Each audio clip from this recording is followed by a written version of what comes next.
வணக்கம் நண்பர்களே. டிஎன்பிஎஸ்சி தேர்வில் கரண்ட் அஃபேர்ஸ் மட்டுமல்ல, அந்த செய்தியுடன் தொடர்புடைய ஸ்ட்ராட்டஜிக்கையும் மிகவும் முக்கியம். இந்த ஒரு செய்தியிலிருந்து polity, administration, supreme court judgment என 5 மதிப்பெண்களுக்கு மேல் பெறக்கூடிய தகவல்கள் உள்ளன. வீடியோவை முழுவதும் பாருங்கள். தமிழ்நாட்டின் 34வது டிஜிபி மகேஷ்குமார் அகர்வால் அவர்கள் ஆவார். ஏன் இந்த செய்தி முக்கியம்? தமிழ்நாட்டின் புதிய காவல்துறை தலைமை இயக்குநராக டிஜிபி மகேஷ்குமார் அகர்வால் நியமிக்கப்பட்டுள்ளார். இவர் 1994ஆம் ஆண்டு IPS அதிகாரி தொகுப்பை சேர்ந்தவர்.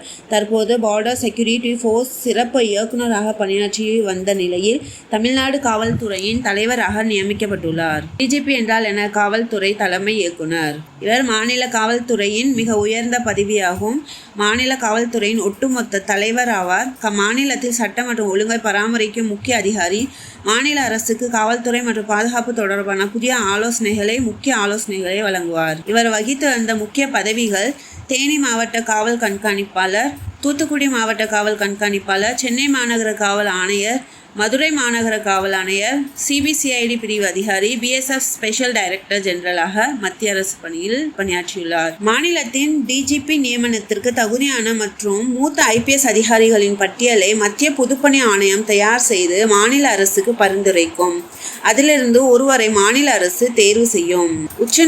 உச்ச நீதிமன்ற முக்கிய வழக்கு சிங் வழக்கு 2006. இந்தியாவில் காவல்துறை சீர்திருத்தம் தொடர்பாக உச்சநீதிமன்றம் வழங்கிய மிக முக்கியமான தீர்ப்பாகும்.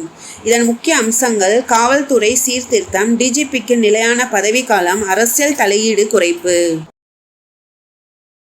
அடுத்ததாக நண்பர்களே, ஒரு வழக்கில் தீர்ப்பு வர 5 ஆண்டுகள் 10 ஆண்டுகள் காத்திருக்க வேண்டுமா? இதற்கு முற்றுப்புள்ளி வைக்கும் வகையில் உச்சநீதிமன்றம் முக்கிய உத்தரவு வழங்கியுள்ளது.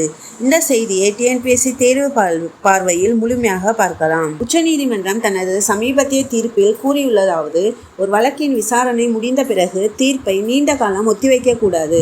விசாரணை முடிந்து அதிகபட்சமாக 3 மாதங்களுக்குள் தீர்ப்பு வழங்கப்பட வேண்டும். தீர்ப்பு தாமதமானால் நீதித்துறையின் மீதான மக்களின் நம்பிக்கை பெரிதும் பாதிக்கப்படும். இது தொடர்பான அரசியலமைப்பு சரத்து இந்திய அரசியலமைப்பு சரத்து 124 கீழ் இந்திய உச்சநீதிமன்றம் நிறுவப்பட்டுள்ளது. இந்தியாவின் உயர்ந்த நீதிமன்றமாக உச்சநீதிமன்றம் விளங்குகிறது. இது இந்திய நீதித்துறையின் உச்ச அமைப்பாகும். இதன் முக்கிய கோட்பாடு என்னவென்றால், ஜஸ்டிஸ் டிலேய்டு இஸ் ஜஸ்டிஸ் டினைடு. ஒருவருக்கு தாமதமாக நீதி கிடைத்ததால் அது நீதி மறுக்கப்பட்டதற்கு சமமாகும். ஏன் இது முக்கியம்? நீதிமன்றங்களில் லட்சக்கணக்கான வழக்குகள் பல ஆண்டுகளாக நிலுவையில் உள்ளன. காலதாமதத்தால் மக்கள் நீதிமன்றத்தின் மீதுள்ள நம்பிக்கையை இழக்க நேரிடும். வழக்குகளின் தாமதத்தால் நிர்வாக செயல்பாடுகளில் பாதிக்கப்படுகின்றன. அரசியல் அமைப்பில் இது தொடர்பான சரத்து 21 ஆர்டிகல் 21 உயிர் மற்றும் தனிநபர் சுதந்திரத்துக்கான உரிமை. உச்சநீதிமன்றம் தனது பல தீர்ப்புகளில் விரைவான விசாரணை மற்றும் விரைவான நீதி என்பது சரத்து 21 ஒரு பகுதியாகும் என்று கூறியுள்ளது.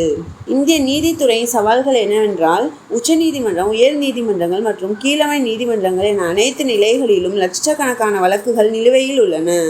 இதன் முக்கிய காரணங்கள்: நீதிபதிகள் பற்றாக்குறை மற்றும் அடிக்கடி வழக்குகள் ஒத்திவைக்கப்படுதல்.